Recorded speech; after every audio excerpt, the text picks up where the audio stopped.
Good evening, thank you all for showing up on a Friday evening. I was a little concerned when I was coming here. I thought, it's a university and it's a Friday evening. What are you doing here? I was just saying outside there that I've been to Cambridge before. My oldest sister actually is a student here. She was at Corpus Christi some 20 years ago. But I came here for 2 summers when I was a teenager. The year I did my leaving cert, which is your A levels.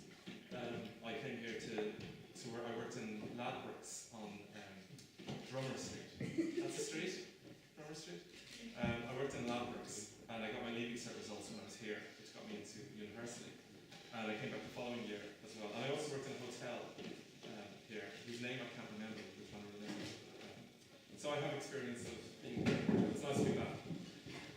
Normally what I do at these events is, at least I've been on a tour all week, so I've been reading 2 sections from this book, This House is Haunted, and just sort of saying a little bit about how it came about, and then opening to questions.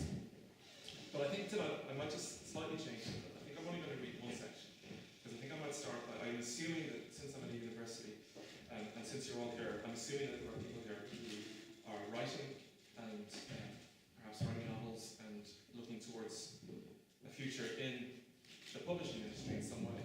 So I thought I'd just wing it slightly and tell you a little bit about how I got published and the difficulties of being published, both when it happened to me and now, the difficulties in the publishing industry, and the things that you might face and things that you might be able to surmount if I talk a little bit about them. So I'm just going to talk about that for 10 minutes or so before getting into this book. I, like probably many of you who are writing, have been writing since I was a child. My parents will always tell a story of when I was, only 7, 8 years old, when people would say to me, what do you want to be when you grow up? And I always said I wanted to write novels. And to grown-ups, it seemed like it was very funny and very cute, but I always felt that it was just instinctive inside me, that was what I was destined to do. And if I wasn't going to do that, then there wasn't really anything else for me. And right through my teenage years, I was writing stories constantly. I must have written about 200 short stories during my teens. I was just locked away writing them. Most of those stories were probably somewhat plagiarized from all the writers that I loved.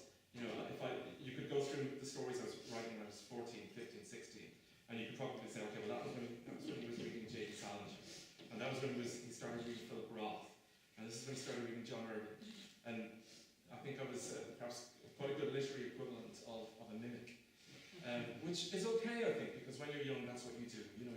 You're learning how to write. You're learning how to write characters and plots and dialogue. And there's a really good Irish writer you might know, Joseph O'Connor, who wrote Star of the Sea and many of the books. And he started out by actually transcribing Ernest Hemingway stories. He would take the story and he would just type it out, just to learn the structure of the sentences and so on. So that's what I was doing then. But I started sending stories out around the age of about 17. And one of the things which has always struck me through the years subsequently is the amount of people who say to me, both when I was working in a real job and since, who are writing, and they never send things out. They write them, they put them in a drawer, they say it's not good enough. Every story I wrote, I think, through my teens, I was sending out to Irish magazines and newspapers, English magazines and newspapers. They were all coming back to me, because they weren't good enough, but they were all coming back with notes, we'd like to read more by you, this is what's not working, this is what's working. And I think, it always strikes me as crazy when people write things and put them in a drawer. You can't be too precious about these things. I always think there's a certain arrogance, particularly as you get older. When somebody who's about sort of 30 says to me, I've written a novel, but I can't show it to anybody, I think it's slightly arrogant, because what you're almost saying is it's too good or something. You're afraid of the rejection. If you want a career in something like this, you actually have to start sending things out. And I was fortunate. I got a story published when I was about 19 in a Sunday newspaper in Ireland, and it was the first time that somebody who wasn't my mum, said that I was good or I had some ability, and it was something really wonderful about that, because I've been talking about writing for so long, and I've been saying I want to be a writer, and now an actual newspaper was saying, he's got some ability. So I wrote this story, which is actually, now that I say it was set here in Cambridge. It was based in part on something that had happened when I was here for one of those summits. And that gave me great confidence. I ended up going to the creative writing MA at the University of East Anglia, which some of you might know about, which is a great creative writing course. It's the oldest in this country, and I think along with the Iowa Writers' Workshop in the States, it's probably the two best ones. And Malcolm Bradley was teaching there at the time. We were his last group. He retired after us. And that was, I think writing groups are really, really helpful in the sense where you've got deadlines which you have to fulfill, and you've obviously got to write. But the most important thing about those writing courses, that writing year, was actually learning to read. You were learning to read other people's work and analyse it. You would have submissions, you would have to read them, you'd have to go into class ready to talk about them. And it was a very different thing reading student work than it was reading published novels, and trying to analyse it and be articulate about what was working well and what wasn't working well in it. And it was a real learning experience for me. And even now when I often teach, I occasionally will teach classes at universities or something, or even in a school or something, and even reading very young people who are just starting out, I can recognise flaws in something and think, I'm doing that too. So, very helpful. The problem of the course, in a way, is there was 12 of us. We were all living on campus. We were very aware of what we called the statistics. And the statistics were that of 12 of us, 10 years down the line, 20 years down the line, 4 people would be ongoing published novelists. And over the course of a year, as people fall in and out of friendships and in and out of relationships and say nice things about each other in class and bad things about each other in class, you'd be sitting in the bar playing the game of the statistics and saying, who's it going to be? And that will change. So there's a competitive element to it, and particularly when a course ends, there's a feeling, if you don't get published immediately, you're very conscious of who has got published. And that's 1, that's 2, that's 3, are the numbers running out? And that's what happened to me when I left UEA. When I arrived at UEA, I thought I was brilliant. I published maybe 4 or 5 stories. I was 22 years old. I thought I was an absolute genius, and I thought, Nobel Prize, any day. But what that course actually did for me was it totally broke me down to realise that I didn't know what type of writer I was. I was, like I said about the mimicking, I was good at writing. I could write a story, but none of it was really from me. It was what I thought writing was supposed to be. And when I left the course, it was the only time in my life where I haven't written. I didn't write for about a year when I left UEA, because I felt, not because I'd lost the love of it, if anything I wanted it more than anything, but I realised that I just didn't know what I was supposed to be as a writer. I didn't have my own voice. Everything I was writing at UEA was all kind of really based on myself and my own life, and myself and my own life was just really not that interesting. There wasn't really anything going on, and you can only write that kind of thing for so long. You have to have some imaginative spark. And there was about a 4-year gap between me leaving UEA and getting published, when, although I was only in my mid-20s, I was very young, where I felt like the world was passing me by, particularly as other people started to get published. And I became very anxious, really, about would it happen to me. But the only way to get published, of course, is to write. And I was working in Waterstones, and I was getting up at 5:30 every morning, and I was sitting at my desk writing for 2 hours before going into work. Writing a little bit of a novel each day, because the only thing, what I wanted was, when I would go into work, no matter what happened during the day, however badly or well the day went, whatever we did in the evening, I would have my 2 hours done in the morning. I remember reading an interview with Maeve Binchy, another Irish writer, many years ago, who said if you just write a page a day for a year, you'll have 365 pages, which is longer than the average novel. And it sounds simple, but it's true. Anybody can really write a page a day. So I was doing that, and I made a deliberate decision, it was about 1997, 98, when I wrote what became my first novel, my first published novel. I made a decision that I was going to write a story which was not based on anything that had happened to me.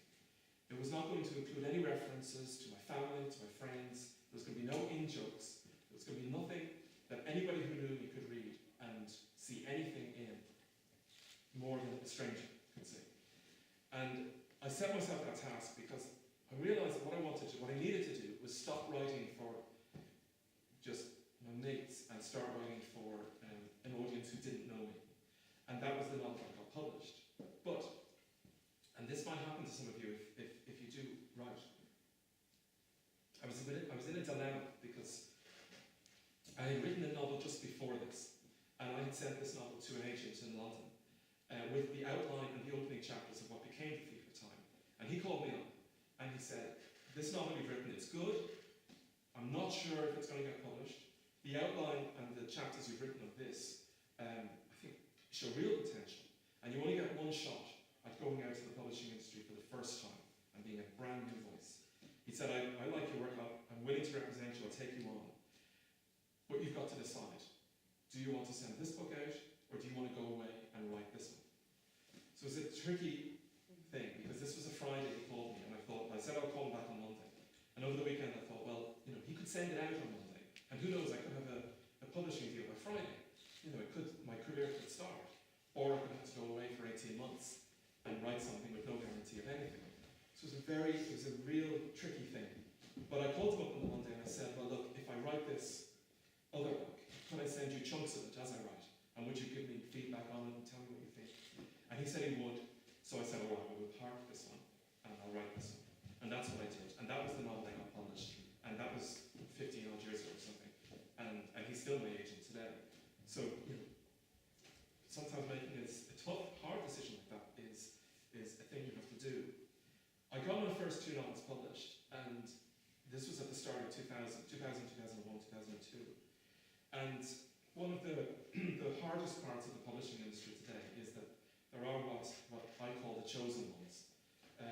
Every year there are new novelists, and there are maybe 30, 40 books written by first-time writers. And one or two of those people will be chosen for no reason. Well, no, there is a reason, I'll tell you what the reason is.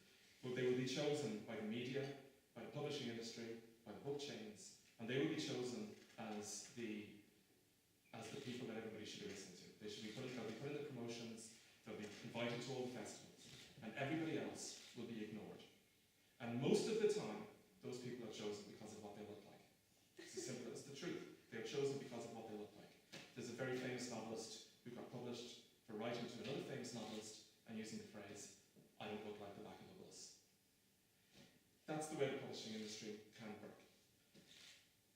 And most people will get a 2-book deal at the start of their career, and most writers will not sell enough books in those first two to earn back their advance, and they will get dropped.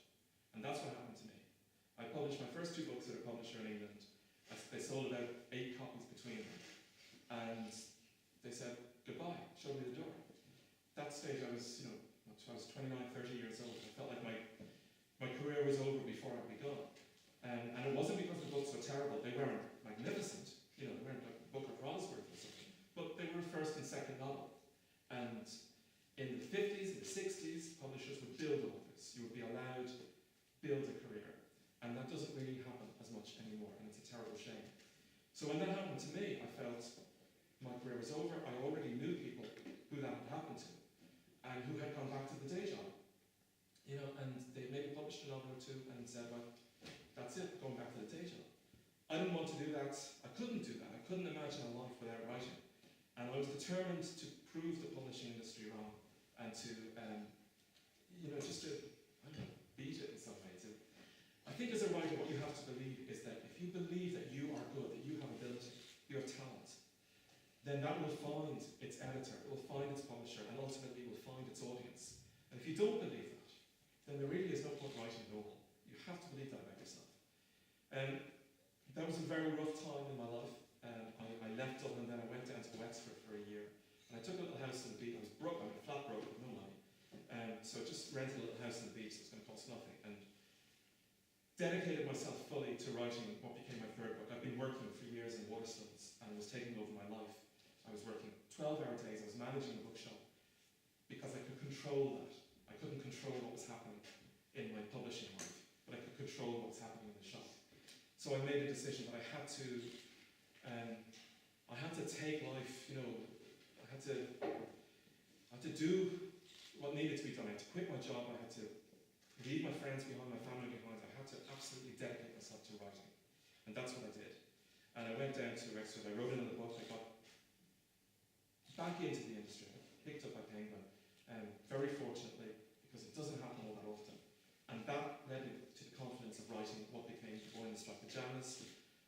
breakout book for me, and the real lucky break that sometimes you need in writing that's going to bring you from being, a bit of an also-ran to being somebody who has a little bit of a name, a little bit of establishment.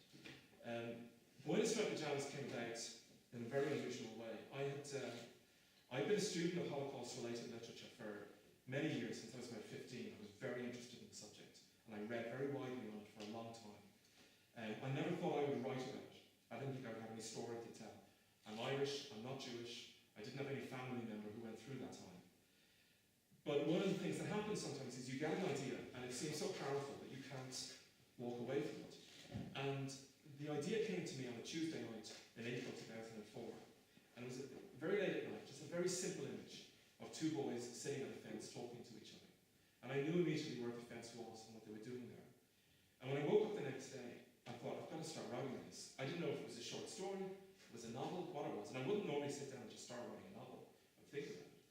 But I sat down and I just started to write. And writing in this slightly kind of fairy tale-like way, through the eyes of a 9-year-old boy, but with an omniscient narrator. So the narrator was only describing things that the boy would see, and all the things he wouldn't understand, so that you, the reader, was smarter than the child and the narrative voice. So you would see one step ahead of them.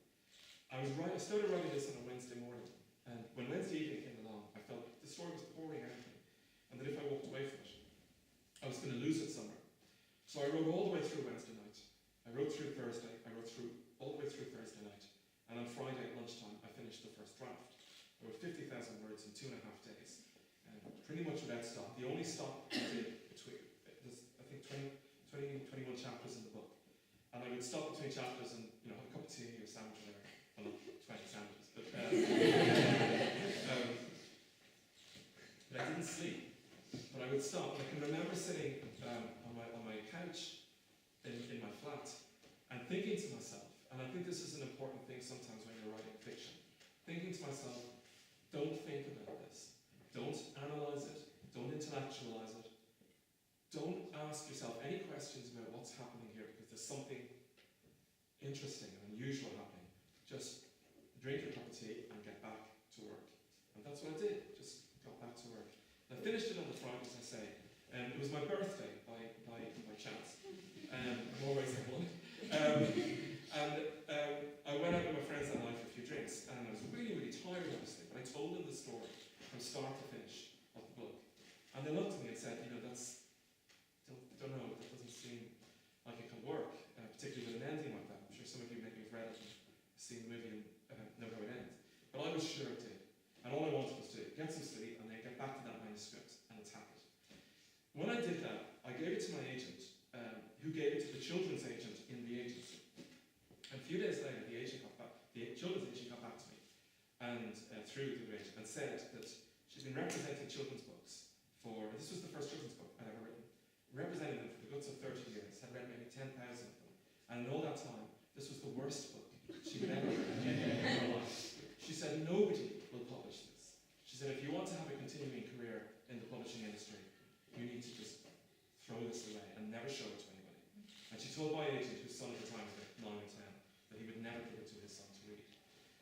Her reaction to it was so vehemently negative that rather than being discouraged, as you might think I would be, I was actually very encouraged. Because nothing I had written before, the 4 previous published novels, had ever elicited such a strong response. It had meant people had said, oh yeah, I liked it. Yeah. But nobody had ever said to me, you should stop. And I really felt encouraged by it, particularly as well because I thought it was something. I didn't think it was perfect yet. I thought it needed work and it needed editorial input, but I knew there was something there. So then anyway, we sent it to David Fickling, who's a publisher who had published really interesting children's books. He published Philip Pullman, he had published The Curious Incident, sent it to him, and he offered for it, within, 48 hours or something. So there it was, and that was the start of something different. The changing point in a writing career, where you go from really nobody paying attention to you to people paying attention, and then you get a little bit of power on your side. You can write what you want. You can wanted in a way, which is the freedom, the security to write books without having to do other things, to focus on them all the time. And by doing that, you probably become a better writer, because it's hard to make a living as a novelist. Most of my friends have to do other jobs, and it is hard to focus on your novel writing all the time when you have to be elsewhere. I don't know how it is in England, but in Ireland we do have a good arts council which gives money out to people to support them. But if you get a bit of luck on your side like that, that is the dream. Not just because you get the readers, but on a very vulgar level, because it gives you the security to write, and to write as much as you want. So that was my route into the publishing industry. We can probably talk about it a bit more in the Q&A. But I will read a section from this new book. I'd always wanted to write a ghost story. I've never written a ghost story, and growing up I loved ghost stories. The thing about writing a ghost story is you don't have to explain the existence of ghosts in your book, but you do have to explain the existence of your ghost, so that when the reader gets to the place where the explanation lies for why something or someone is existing in the afterlife, that you buy it, you believe it. So I waited until I had a good reason for my ghost to exist, and then I started writing it. I don't plot these things out in advance. I really just start with an idea and I just start writing and see where it takes me. But I started with the idea of a young woman, 21 years old, 1867. She and her father attend a reading that Charles Dickens gives from one of his ghost stories. Her father isn't well, he gets caught in the rain. By the end of the first chapter, he's sick and he's died. So the young woman decides, right, I need a change. I need to do something else. She sees an advertisement to be a governess in Norfolk. What I wanted to do was go back to all those traditional themes of a ghost story. Big house, governess, creepy little children, as much fog as possible. And to use all of those things, but hopefully to put a fresh spin on it, to make it, not necessarily subvert the genre, but pay a homage to it and try to do it in an interesting way. I've never written, this is my 11th novel, including the children's ones. I've never written from the first person perspective of a woman before. This was a challenge to me to try that. At the start it was anyway, but as it turned out I realised it wasn't really any different than writing from the point of view of a Russian emigre after the Russian Revolution, or a First World War soldier, or a 9-year-old boy in the Holocaust. They were all things I had to imagine.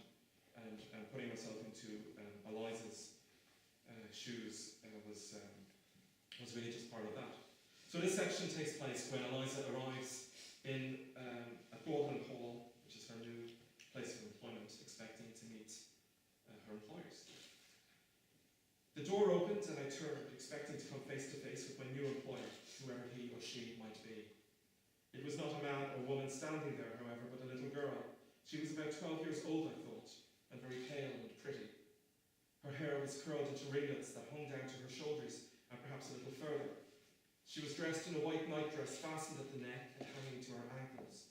And as she stood there, the candles in the hallway illuminating her from behind, she took on a spectral appearance that rather frightened me. "Hello," she said quietly. "Good evening," I replied, smiling, trying to put myself at ease. I didn't expect the door to be answered by the daughter of the house.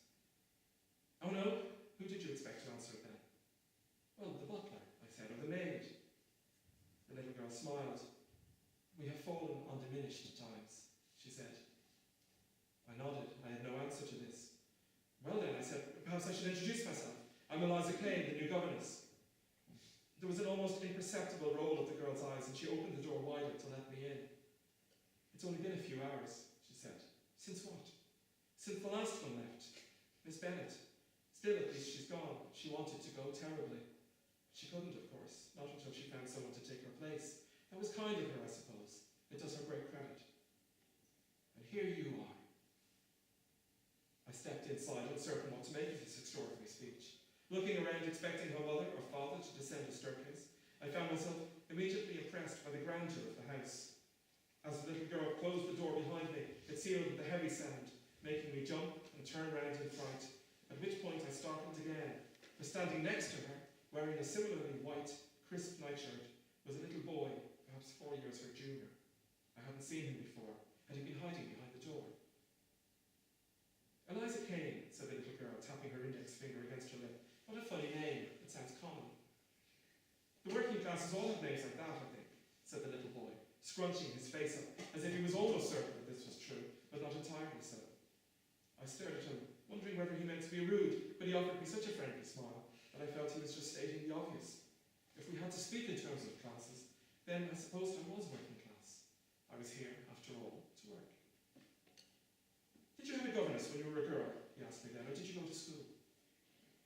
I went to school, I told him, St. Elizabeth's in London. I've always wondered what that would be like, said the girl. Eustace here would suffer dreadfully at a normal school. He's quite a delicate child, as you can see, and boys can be terribly rough, or so I've heard. I don't know any boys myself, other than Eustace, of course. Do you know many boys, Miss Kane? Only the brothers of the small girls I teach, I said, or taught. I was a teacher, you see. At the same school you attended as a girl? Yes. My goodness, she said, smirking a little. It's almost as if you never grew up, or never wanted to. But it's true what I say, isn't it, about little boys? They can be terribly rough. So, I said, looking around, wondering whether we were going to stand here chatting all night, or whether I might be shown to my room, or introduced to the adults. So, I said, smiling at them and attempting to speak in an authoritative manner, here I am anyway. I wonder, could you let your parents know that I have arrived? They might not have heard the carriage. I noticed the boy Eustace stiffened slightly as I made reference to his parents, but chose not to remark on it. The little girl, however, allowed her demeanour to slip a little. Poor Eliza Kane, she said, I'm afraid you've been brought here under false pretences. Perhaps we should sit down. You must be tired after your journey. She waited until I had sat on a long sofa before taking her place in an armchair opposite me, as if she was mistress of Gordon and not the daughter of the house. Eustace, however, hovered between us, but then chose to sit at the very end of the sofa, staring at his toes.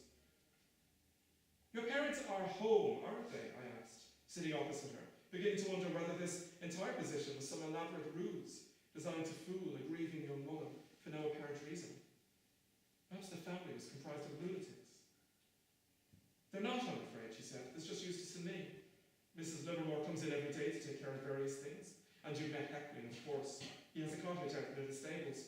Dreadful man, don't you agree? He reminds me of an ape. And doesn't he smell funny? He smells of the horses, said Eustace, grinning at me. He does rather, I said, before turning back to his sister.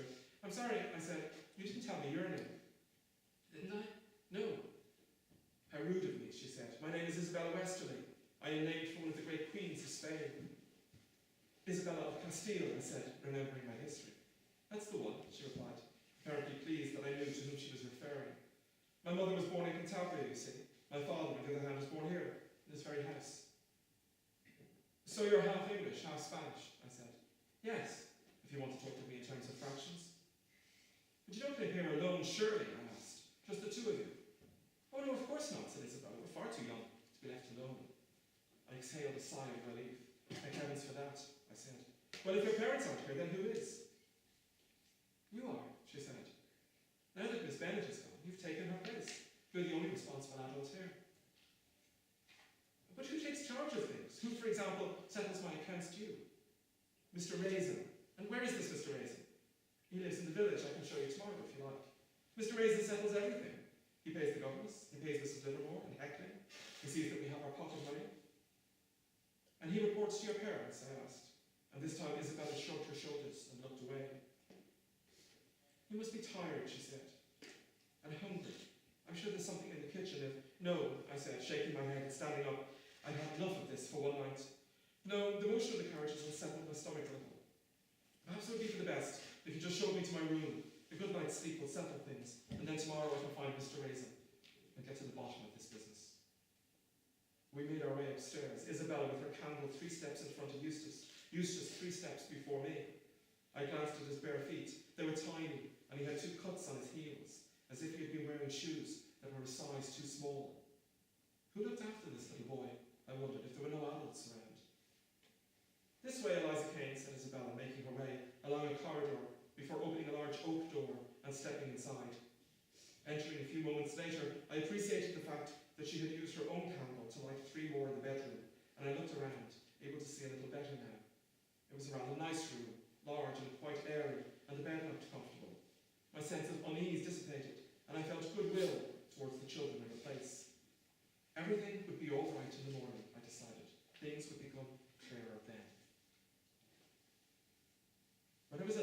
I sat on the bed for a moment and breathed a sigh of relief. I looked around, uncertain whether I should burst into tears at how bizarre this day had been, or laugh out loud at the absurdity of it all. When I finally unlatched my suitcase, I decided against unpacking and setting my clothes away in the wardrobe just yet. That, I decided, could wait until the morning. I pulled the curtain aside to examine my view and was pleased to see that my room was situated at the front of the house, overlooking the lawns. I climbed into bed, satisfied by the spring of the mattress and the softness of the pillows. Everything would be all right, I told myself.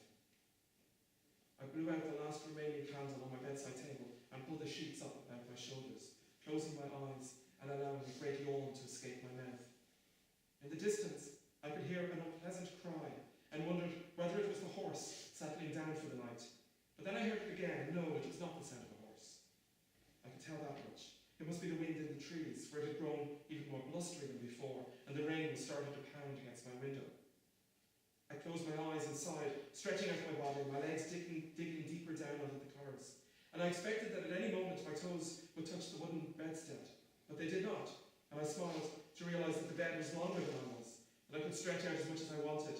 And I did so, pleased to feel my aching limbs loosen up, until a pair of hands grabbed both my ankles tightly, the fingers pressing sharply against the bone as they pulled me down into the bed. And I gasped, dragging myself back up quickly, wondering what kind of terrible nightmare I'd fallen into. Throwing myself from the bed, I pulled the curtains across and ripped the bedspread away, but there was nothing there. I stood, my heart pounding. I had not imagined it.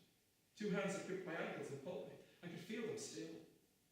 I stared in disbelief, but before I could gather my thoughts, the door flew open, and a sharp light filled the corridor. A white ghost-like figure standing before me, Isabella. "Are you all right, Lazarine?" she asked. I gasped and ran towards her in the comfort of the candle. "There's something," I began. "In the bed, I could feel..." She stepped forward and held the candle over it, examining it up and down from pillow to base. "It's entirely empty," she said. "Did you have a bad dream?" I thought about it. It was the only sensible explanation. "I must have," I said. "I thought I was still awake, but I must have drifted off. I'm sorry for waking you. You woke Eustace, you know. He's a light sleeper." "I'm sorry about that," I said. She raised an eyebrow as if she was considering whether or not she could find it in her heart to forgive me, but settled for a polite nod instead, and left me, closing the door. I stood by the bed for a long time until I could convince myself that it must have been my imagination playing tricks on me, and then finally, leaving the curtains open to allow the moonlight to pour in, I climbed back into bed, pulling the sheets around me, and slowly, very slowly, allowed my legs to stretch out once more.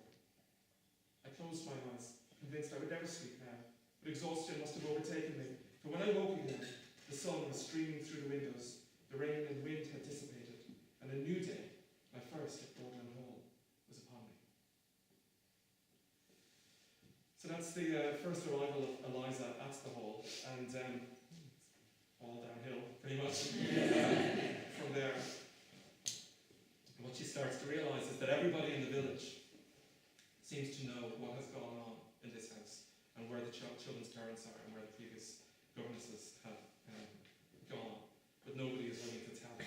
So she has to become a sleuth and figure it out for herself. So it's kind of a homage to the ghost story, but with, I hope, a female character at the centre of it, who is atypical of 19th century fiction, in that she doesn't need any man to save her, but she will take on the ghost on her own terms and fight it to save the children and herself. So that's the story of that book, and that's an intro, I suppose, into writing. So maybe at this point I'll open it up to you if there's anything you'd like to ask me about this book or previous books or writing in general. I'm happy to answer it.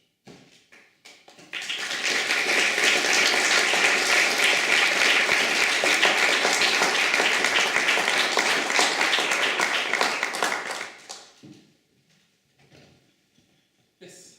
The Boy in the Striped Pyjamas, you said, took you to 2 nights, 2-3 nights. How long did this book take you?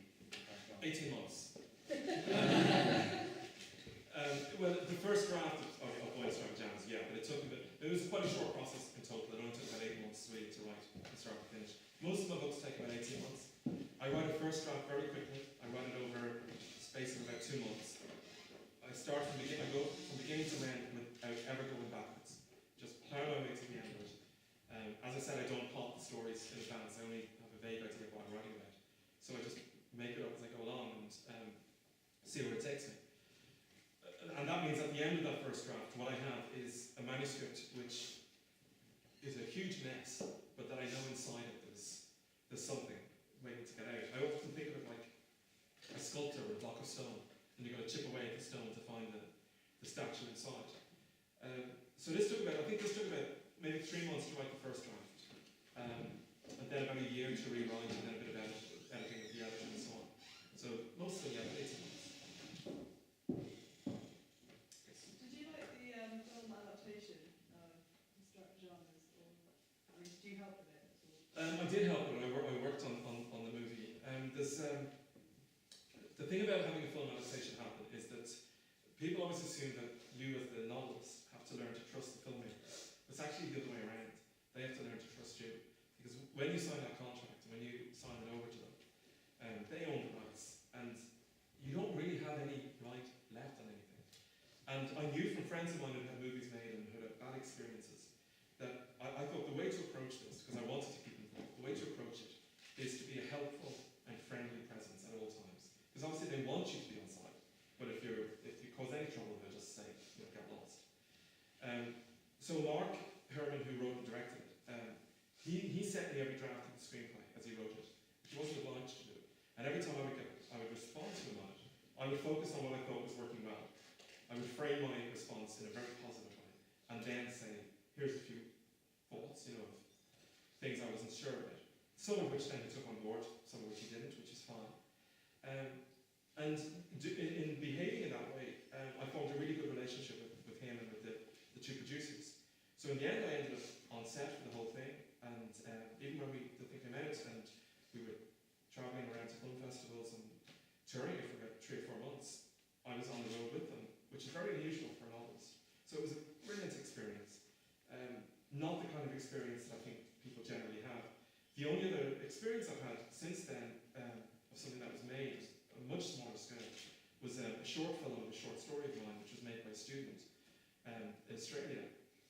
And it was one of the most painful experiences of my entire life.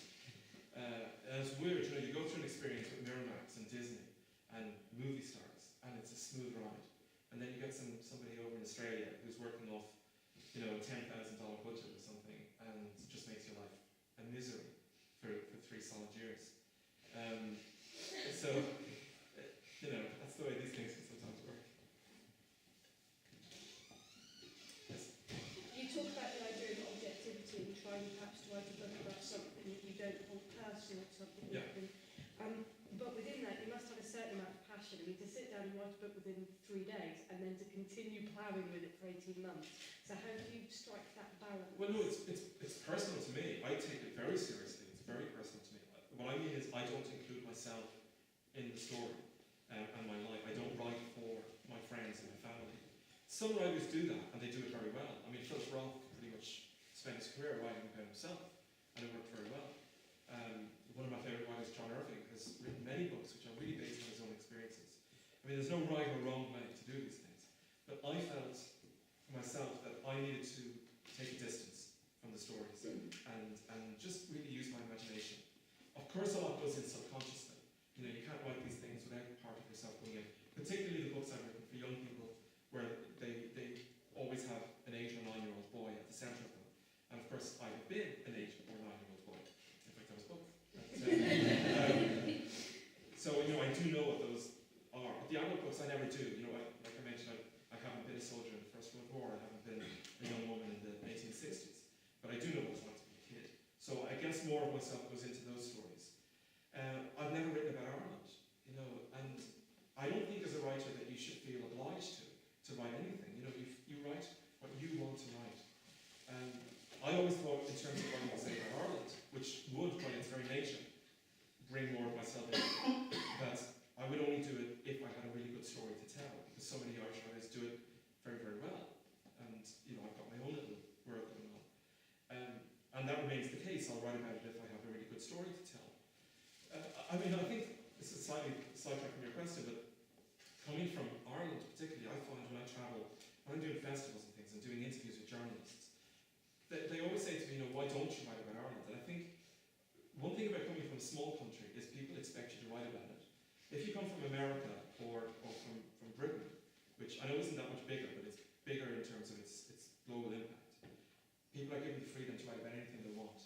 nobody would ever ask David Mitchell why he wrote about Japan in a novel. But if I write about Japan, they'll ask me. Yeah.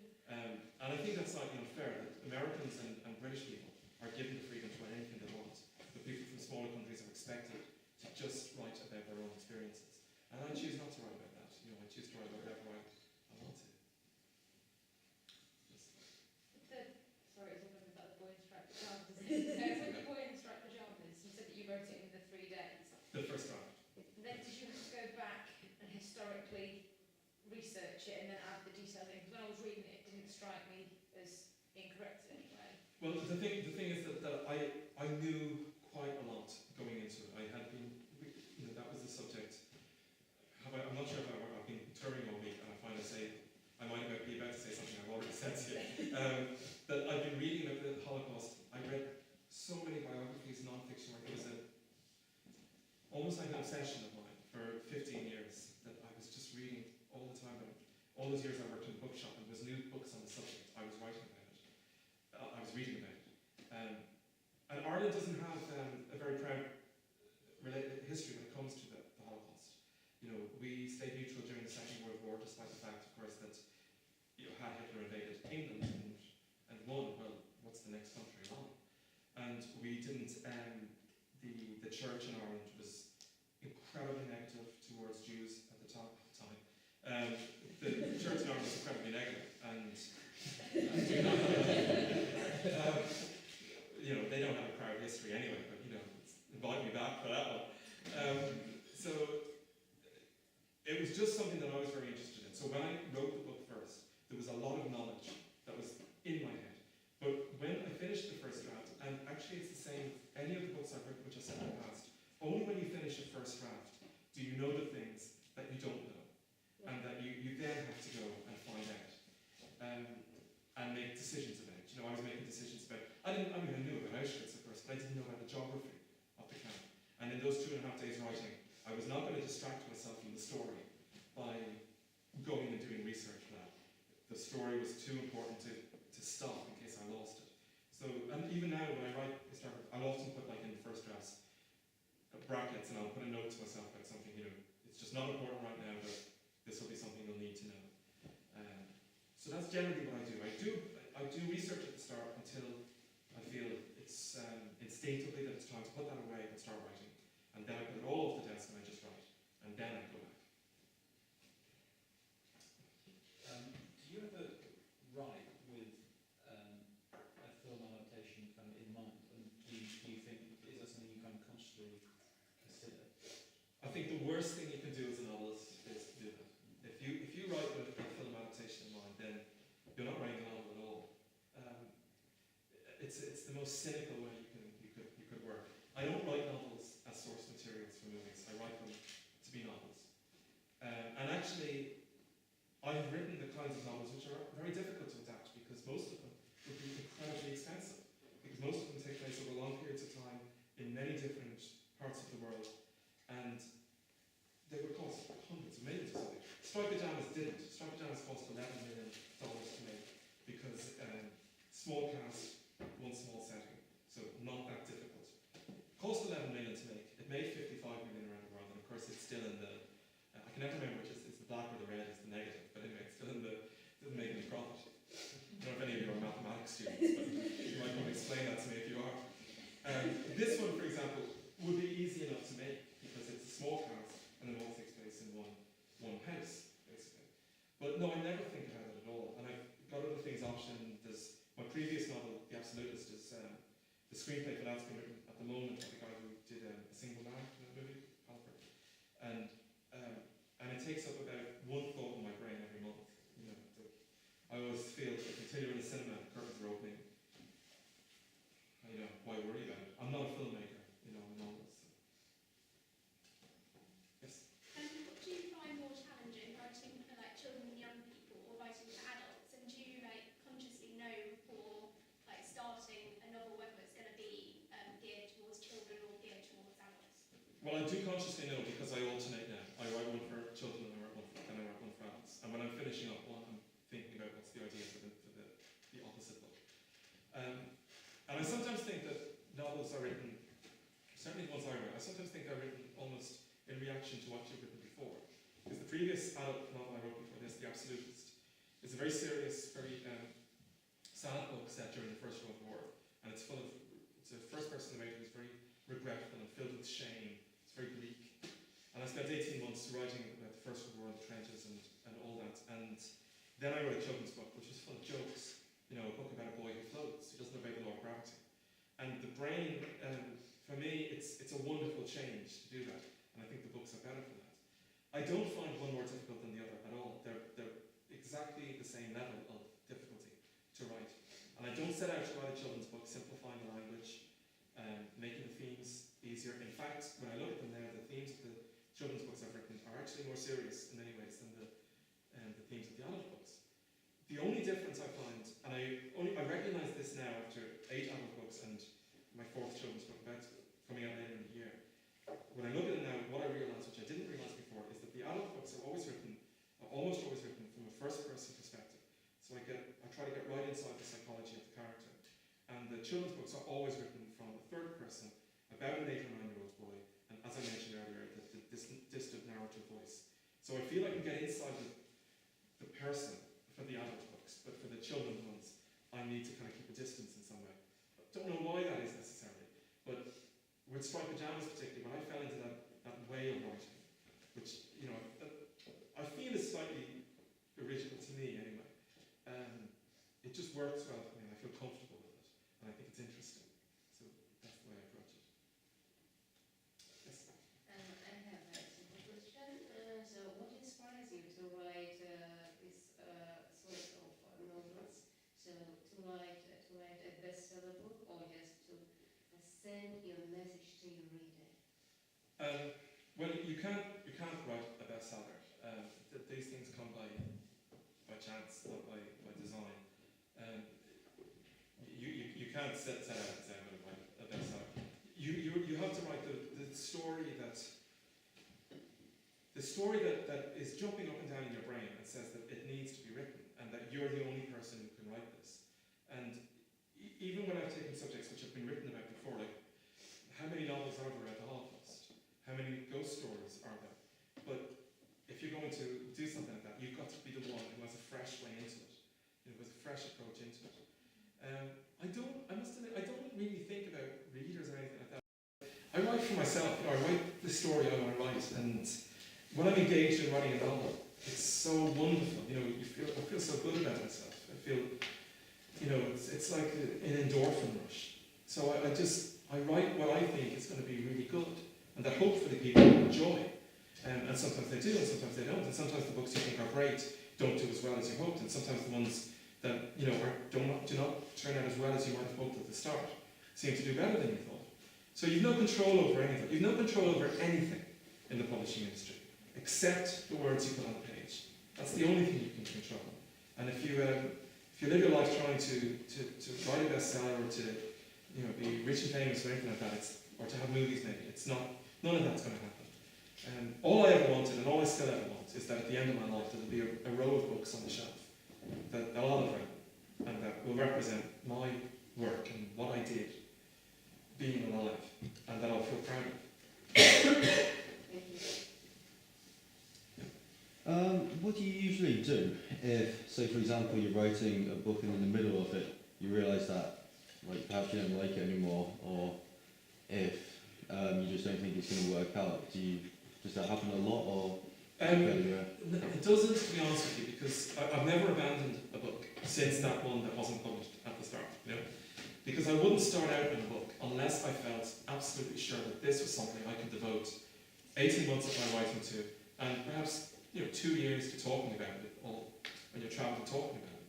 I wouldn't start unless I felt sure that that's what I wanted to do. And if it's going wrong somewhere in the centre, if I'm bored by it, then it's going wrong, and I've got to solve that problem. I've got to rip the part of it away. I've got to figure out what's wrong with it. But I'm always certain that the story I'm telling is an interesting story. At least to me it is, and I hope it will be to others. But I would never abandon something. I think there are very difficult points in that. When you're writing a first draft, the first third of it is wonderful because you're so excited and you think you're writing this masterpiece. But the last third is wonderful because the end is in sight. you know, but the middle third, that's really, really hard work. The end's too far away, the beginning's too far away. That's the nuts and bolts of writing. That's where you're sitting down every day and you're really ploughing into the characters and the story, and there's so much more development to be done, and you're not sure where you're going on it, and is it going to work, is it not? But that's what separates writers from non-writers, I think, that you sit down and you, what's next? What's the next scene? What's going to happen next? Yes?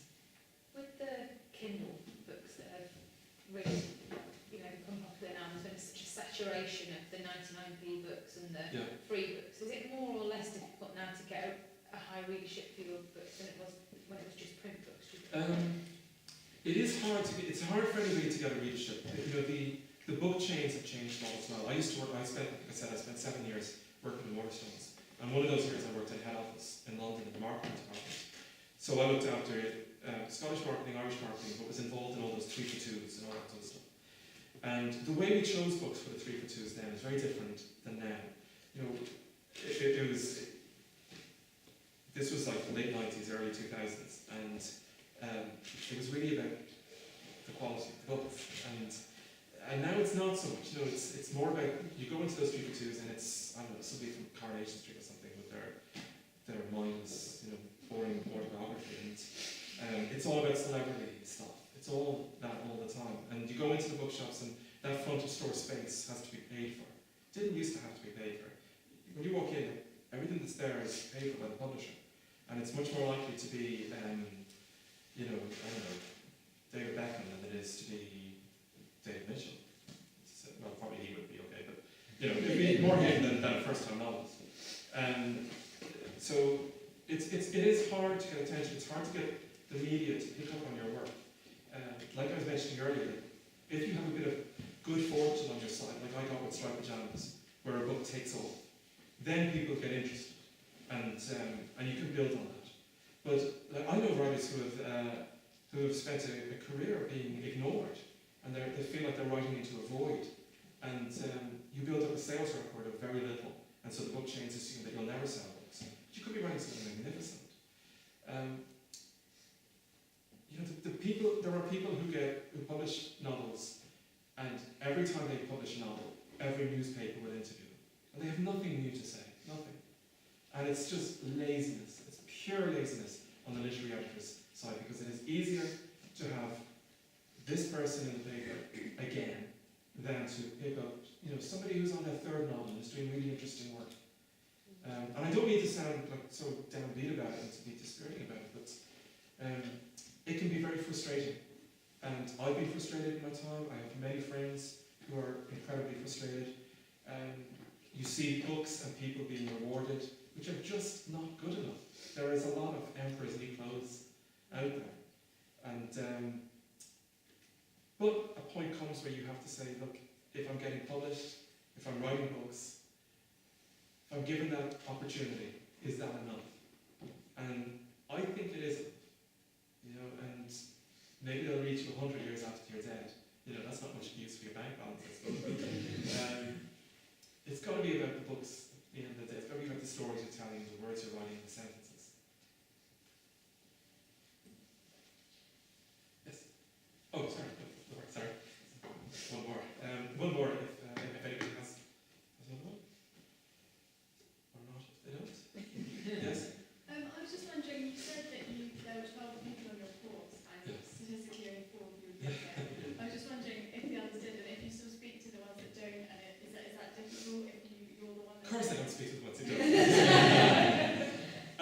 We were right, it was 4. Really? Yeah, it's now 18 years later since we graduated, and it's 4. Of the 8 that, the honest answer is no, I don't, and it's because, it's not because I don't want to, it's because it's because they don't want to. It's very difficult. I tried to organise reunions of the year because it was such a tight, it was the most extraordinary year of my life, without any doubt, including the Striped Pyjamas years. It was the most intense,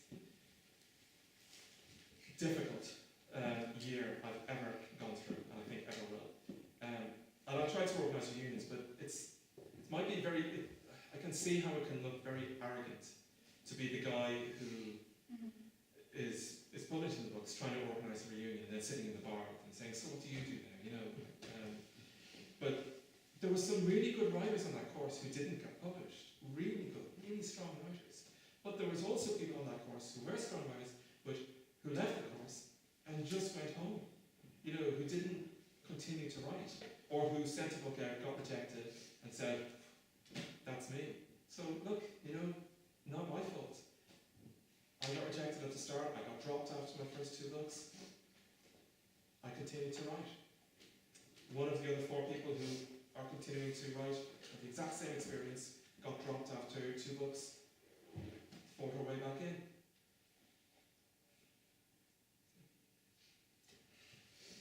Well, I think everyone would agree that was really, really interesting. I know that was fantastic.